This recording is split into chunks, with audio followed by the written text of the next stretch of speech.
I know so many of you are curious about plant medicine, aka psychedelic drugs. That was something that I was not going to do. I had no interest in it. Just didn't really appeal to me, and I wasn't going to do it at all. And I did a tiny bit of research and it was just like, I'm not even curious. I don't even need this. Well, until I got out there. And then all of a sudden I saw the way it was set up and I saw how it was done. And I'm like, heck yes, I am all in, baby. Okay, the one that we did was San Pedro, also known as Wachuma. And apparently on the level of psychedelics, it's low, really low, even below mushrooms. And I've never done anything. So that didn't really mean anything to me other than people were like, oh my gosh, it's nothing. And I was like, I can do nothing. Then, as I said, I think in my first video about nature and the land and how healthy it seems, the cactus is grown right there. San Pedro is a cactus. And I'm like, okay, this is not a synthetic thing in a factory with chemical fertilizers where things can go wrong. This is totally normal. And this makes so much sense. The shaman is married to a medicine woman and they cultivate the plants and they make the formula themselves. And they've done it for 20 years. Plus, there was like a nurse there and a medical facility nearby. And in the days preceding, a couple of our people had needed to go to the medical facility. Super accessible, fast, cheap, really cheap, and easy to get into. So it was kind of like, oh, in the event that something goes wrong, I've got this. Okay, so we had to fast. The night before, you have to fast. Your last meal is quinoa soup because it's really, really light and no fat and all that stuff. You fast all night. You get up early. And you have this beautiful, prayerful ceremony. Now, the shaman and his wife speak Quechua. So that was translated into Spanish. Then the Spanish was translated into English, which was kind of cool having that double translation. And the Quechua language is so beautiful. So beautiful. And I think you've seen some of the pictures. Their outfits and just their energy and their presence was so powerful. Okay, so the story is San Pedro is the grandfather spirit, and it's the spirit of the master teacher. Just like the Apus in the mountains are spirits that you commune with, San Pedro is also a spirit that comes into your body to teach you. And they explained it as a dance. You dance with this spirit. You ask for what you need to know. If you were sitting at the feet of Jesus, what would you talk about? What would you ask? You would ask things. You wouldn't just be like, well, you might be like, oh my God. But it's you're teaching, you're learning. So prepare your questions, set your intention, think about what it is that you want to know, ask to be shown things. So we fasted, we go into the ceremony, we sit in this circle, they do the blessings and the singing and the music, and you're setting your intention and you're thinking about what do I want to know? What do I want to learn? Because your intention isn't like, make me awesome. Your intention is, what can you teach me? What can you show me so I can have a greater spiritual connection? It's just not like, dude, let's get high. It's what can you learn? How can you take this journey further? So we're sitting in the circle. They had prepared the stuff. They have this cup. They go around the center. They've been burning kind of like the sage, but so there's smoke. You're purified. It's prayer. You're on your knees or you're kneeling down. You've got your hands holding Pachamama so she can hold you in your in that state of, I don't even know what to call that state, but it's a real open, connected, heart-centered space. We all got one dose and you drink it. And again, they continued to sing and play the instruments and bless us. They had like these gorgeous feathers and they would whisk us off to make us clean and open our heart. And agua florida, you could order agua florida on Amazon, get some. It's kind it's kind of like an essential oil, how you would use it, but you use quite a bit. You put it on your hands and you smell it and you use it to open your heart and to purify and to keep you open. So they would have the agua florida and they would put it on us and it just smelled amazing. And then after all that prayer and your intention and you've drunk it, you get a mat and you go outside. Because again, it's all about being connected to Pachamama, to Pachatata, to the spirits, to the four directions, to receive all the spiritual wisdom you can. And you lay there, and I'm like, this isn't working. This totally isn't working. And they tell you, that most people or a lot of people throw up. And if you know me, I will do anything to avoid throwing up. So that really stressed me out because I didn't want to do that. But I had a different take on it. They talked about it's what you're purging from your body, what you're releasing.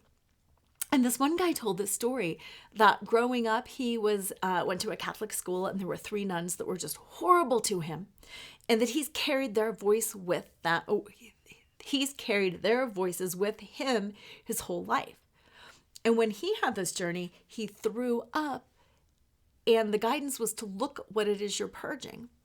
And he had 3 blotches that looked like the 3 nuns. And he was like, oh, I've purged my experience. I have purged those nuns. And going forward, he didn't have the voice of those nuns in his head. And I was like, oh, that's really cool. I still don't want to throw up, but such a different way, of looking at things. So I really enjoyed that. Laid outside, didn't think anything was working. They came around and offered a second dose for anybody who thought they wanted a second dose. And I'm like, I'm out. Don't need it. But I'm getting tired. I'm just going to rest. So I laid down and I rested. Now, have you ever been in that space where you're laying down and you're resting?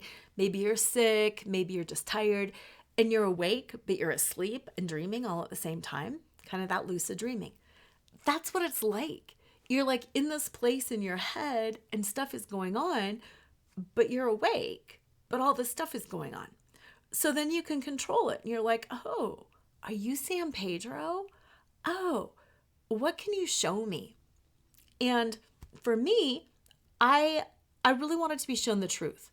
I was like, take away the veil of illusion, take away, all of that.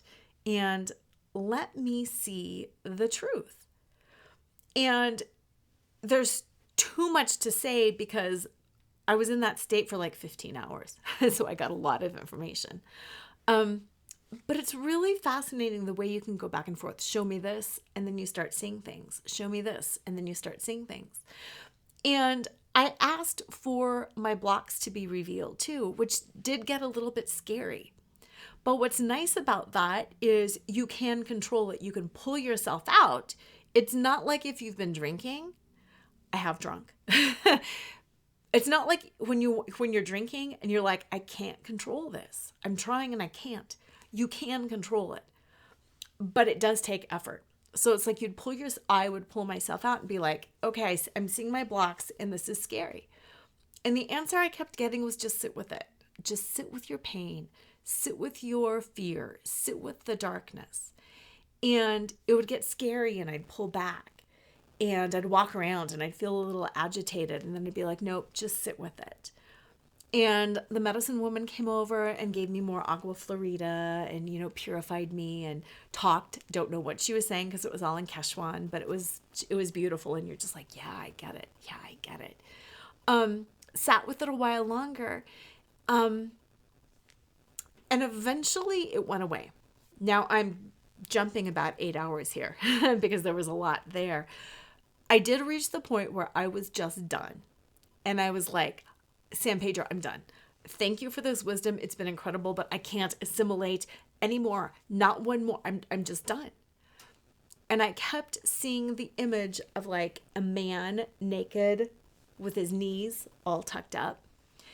And I kept hearing, you need to sit a while longer. There's something else we need to show you. There's something else we need to show you. And finally I was like, okay, I'm not going to resist it anymore. And I relaxed into that and felt heartbreak. felt an extraordinary amount of heartbreak.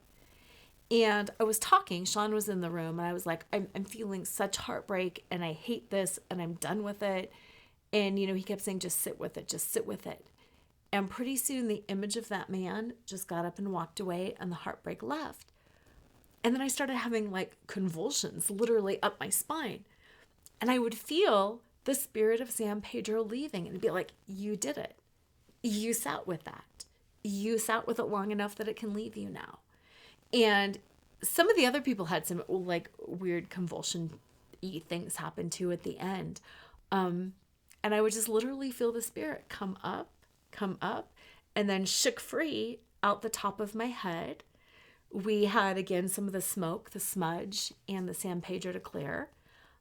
Went to bed, had a super great night's sleep, no weird dreams, and everything was fine the next morning. It's not like it's a hangover or anything like that. So would I do it again? Yes and no. I don't feel like I have a need for it. I feel like I got everything that I want. I feel like I sat with a lot of those parts, and I don't have a need to do it again. But am I afraid of it? No. Would I do it if I have a need? Yes. Would I do it in the United States? Probably not. I really think I would much rather be with a trained shaman in a country where it's part of their tradition and where they can really hold me in the way that I needed to be held. Do I recommend it? Totally. If you're curious, I absolutely recommend it. If you're not curious, like me, just be open. And in the right situation, I do think it's invaluable. I do think it can be abused. But we're, again, in the locked compound in the Sacred Valley with some incredibly experienced people with a lot of guidance around setting your intention. So that is my plant medicine, psychedelic San Pedro journey.